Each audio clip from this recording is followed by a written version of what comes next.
Maelekezo ni maamuzi ya kwako binafsi. Hakuna atakayeweza kuzuia kuwa nani unataka kuwa nani. Unataka kuwa nani ni jukumu lako wewe mwenyewe. Ni swala la kuanza safari ya kuelekea kwenye hatima ya kwako.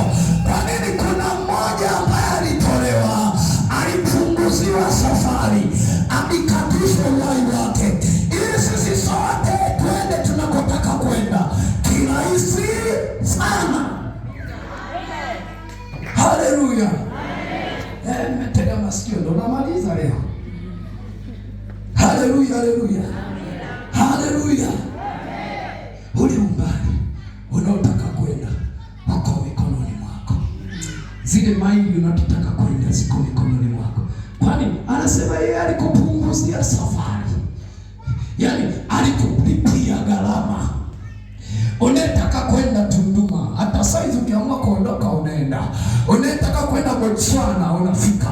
Unataka kwenda Marekani unaenda. Kwa nini? Yeye alisitisha kwenda kwingine kote, ili mimi na wewe ndio tuende huko. Tukasema Yesu Mwokozi amenifikisha hapa. Nafasi yoyote unayoitaka kwenye nchi, kwenye hii dunia unaweza kuipata.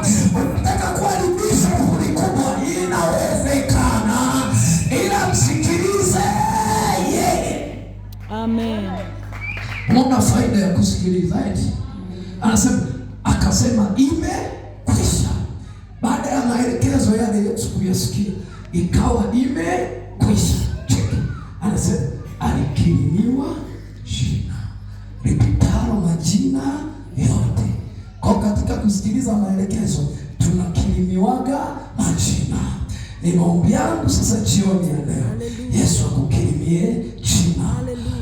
Situmie muda mwingi kwamba nauza mchele, jina lako lipeleke habari ya kwamba mama fulani anauza mchele. Mchele wake ni mtamu kuliko mchele mwingine wowote.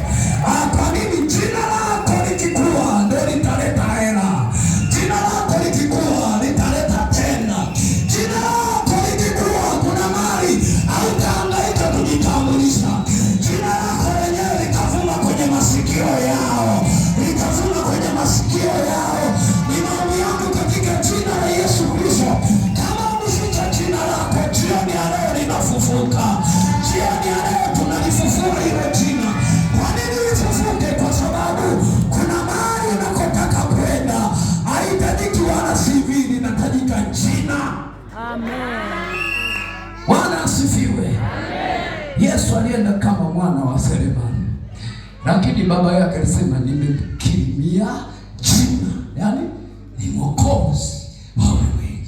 Ukisoma Biblia ndio muujiza wa kwanza